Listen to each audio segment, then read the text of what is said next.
Let's start off with a news story from the National Football League that involves a former NFL coach who, ironically, is now working for Barstool at the moment. Jon Gruden, you may remember him, head coach of the Las Vegas Raiders, was fired by the Raiders, and now there's a lawsuit that's going back and forth between him and the National Football League, and an arbiter has ruled in favor of Jon Gruden. Here's the very latest right now, that the lawsuit's attempt to move the case into arbitration, overseen by Commissioner Roger Goodell, was unconscionable as ruled by the Nevada Supreme Court.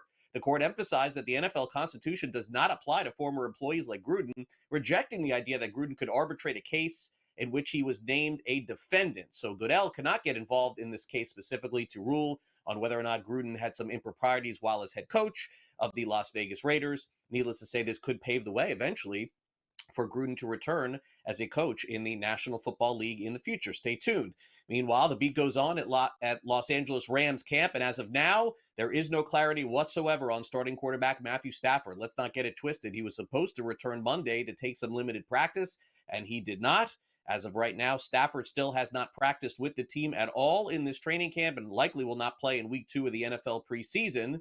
So what is the latest and what exactly is going on with Stafford and his bad back, which has plagued him now for the last couple of years? Here's head coach Sean McVay on Stafford's potential return to the field. I'm sure the first question you guys will have is about Matthew. And, like we've said, we're going to be flexible and fluid. I think more than anything, I feel for Matthew because of how much he wants to be out there and feel good. Ultimately, what ended up happening, had a great workout, felt good, but then, come in today and it doesn't feel great. And so didn't think that was the right decision to be able to push him. We've kind of always talked about flexibility, being fluid with some of the plans. And I think more than anything, I feel for a guy that, I really care about, that wants to be out there more than anything else. We're going to be smart, but he didn't feel good enough, and we didn't think it was the right thing to do based on, how he woke up feeling today. Yeah, he just didn't, it didn't respond the way that you wanted it to. He, when he was out here working out, it was great. And then, it's like anything else, let's communicate. We all know there's nobody that's tougher than this guy. And so we are going to still be safe. But I think more than anything, it's like, he wants to be out there more than anybody. His teammates can't wait for him to be out there. But I'm going to defer to, Reggie and Dr. Watkins, and then listening to Matthew's feedback, because we just felt like, it wasn't in alignment with how he was feeling to progress accordingly. And the starting quarterback would be Jimmy Garoppolo, and no word on whether or not he'll play in this week's game. Of course, the Rams cannot afford to lose him. Then they're down to their third string and haven't even started the season. Same could be said for the Green Bay Packers. Don't expect to see Jordan Love on the field this week or even in week 3 of the preseason, but it does look like week 1 is in play. Why? Because he underwent a procedure on his left thumb, and they're hopeful to have him back at practice next week. There's no reason to rush Love, of course, in the preseason, but good news, it is a left hand, not a right. Meanwhile, Raheem Morris told reporters this morning, get this, that Michael Penix Jr. not going to play in this week's preseason game, and usually quarterbacks don't play in week 3 either. Also, Kirk Cousins unlikely to play too. This leaves the door open for the Tennessee Titans potentially to go into Atlanta and win a preseason game, although the line right now currently on the FanDuel Sportsbook, Tennessee -4.5. Pittsburgh Steelers' Cam Hayward has hinted that he is not going to play this season under his current contract with the Pittsburgh Steelers. He wants a new one and has pretty much said it loud and clear, including yesterday after practice. Looking for my contract to be addressed. Honestly, looking to be valued. In my eyes, when I look around and, at my position, I think I'm 22nd as a D-tackle. I'm 36 as a D lineman. And, I know what I bring to this team and what I'm capable of on and off the field. And so it's hard for me to, after the year I've had, to really justify playing at the number I'm playing at. I understand I signed a contract last year.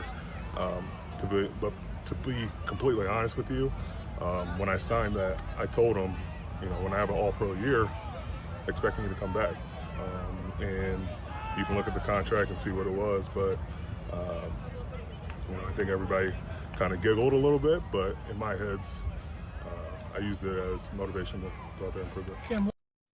Although Kalen DeBoer at the University of Alabama has not discussed it, it looks like starting quarterback is Ty Simpson for the Crimson Tide going into the season.